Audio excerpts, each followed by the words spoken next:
जनतेच्या नेतृत्वाचा नायक फक्त बाबा नायक।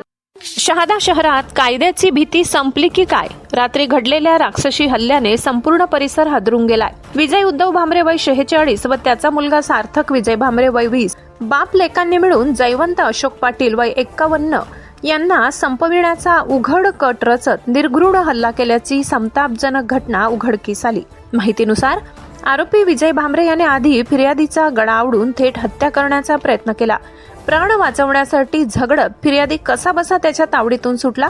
मात्र एवढ्यावर न थांबता संतापाने पेटलेल्या विजय भामरे याने स्कूटीच्या डिक्कीमधून धारदार कोयता काढला आणि तुझे आज जास्तच झाले आहे, आज तुला जिवंत सोडणार नाही अशी खुलेआम धमकी देत फिर्यादीच्या गळ्यावर वार केला।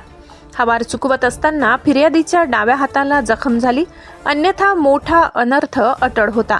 दरम्यान आरोपी क्रमांक 2 सार्थक भामरे यानेही चाकू घेऊन फिर्यादीकडे धाव घेतली आणि त्यालाही जीवेठार मारण्याचा प्रयत्न केला। क्षणभरासाठी संपूर्ण परिसरात भीषण दहशत निर्माण झाली होती। अखेर गुड्डू पवार, अक्षय चौधरी यांनी जीवाची पर्वा न करता धाव घेतली आणि फिर्यादींना आरोपींच्या तावडीतून सोडविले। त्यांच्या धैर्यामुळेच एका निरपराध नागरिकाचा जीव वाचला।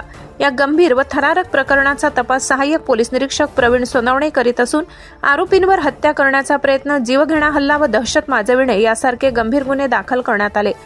या घटनेमुळे परिसरात तीव्र संतापाची लाट उसळली असून अशा गुंड प्रवृत्तीवर कठोरात कठोर कारवाई झालीच पाहिजे अशी जोरदार मागणी नागरिकांकडून होत आहे।